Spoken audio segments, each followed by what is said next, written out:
Вот я живу в частном доме, вот у меня снаружи все валится и дома холодно. То, что мы топим, разницы нету. Дома хорошо не нагревается. Вот дом наш частный, мы снимаем, это не собственный наш дом.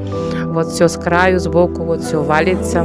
Здравствуйте, меня зовут Пакиева Сиям, это моя дочка Мехрибон, ей 19 лет. У нас порог сердца, нет клапана, еще синдром Дауна у нас. И недавно получили операцию, желчь удалили, у нас камней очень много. И сейчас нам нужно курс лечения еще пройти.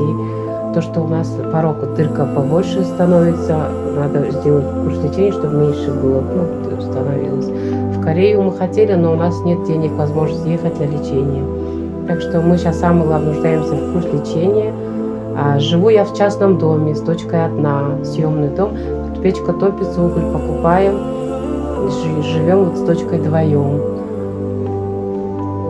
Так нам помогает по продуктам, по чуть-чуть продуктам, но мы сейчас нуждаемся в деньгах, курс лечения надо пройти. Основное нам нужно лечение. Уголь тоже по чуть-чуть осталось, тоже уголь брали. Вот. То, что мы получаем пособие, у нас не хватает.